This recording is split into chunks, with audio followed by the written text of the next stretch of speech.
Ciao! Hi guys! So, hinahanap mo ba ako sa Facebook? So, ayan, follow mo si Virtual Diary by Friends. Para kung wala ka pang Master's Free Guide, so, comment ka na dito or PM ka direct sa Facebook para magkaroon ka ng free Master's VA Guide. So, yun guys. So, topic natin today ay madaling magbigay ng instruction ng client. So, halimbawa, ito. So, ayan, di ba kung makikita nyo, may mga arrows lang. So, meron talaga mga ganyang client na ganyan lang sila magbigay.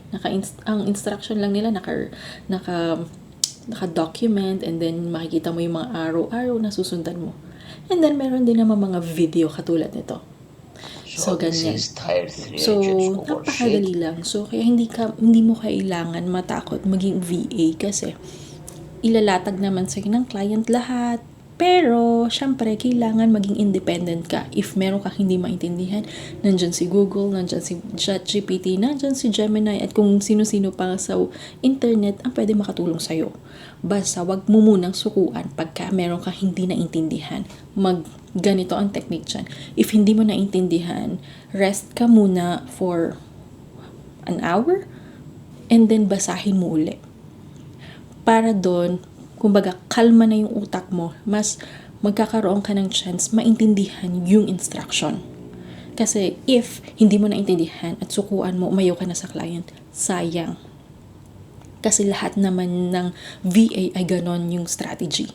So, baka ako, ganon yung strategy ko. Hindi ko naintindihan, pahinga muna, rest ang mind, and then basahin ko ulit. Kasi pagka sinukuan mo na agad yan, sayang naman kasi wala ka naman talaga magiging ka-team.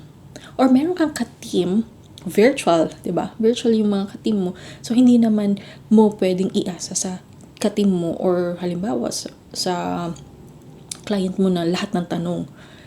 Try mo munang gawin at pag hindi mo talaga naintindihan at sinubukan mo at hindi mo pa rin naintindihan, tsaka ka magtanong sa client. Pero ang una mong gawin ay itry mo muna. Magbigay ka ng sample ng ginawa mo, pa-check mo sa client if meron kang na-missed or meron kang hindi na isama or meron kang kailangan pang ilagay na dapat nandoon na hindi mo na ilagay. Mga ganun ba? So, ganun. So, ayan guys. So, wag mo munang sukuan kasi sayang yung chance na andyan na yung client mo at bibitawan mo pa. So, yun guys. If you have any questions, just let me know. Grazie.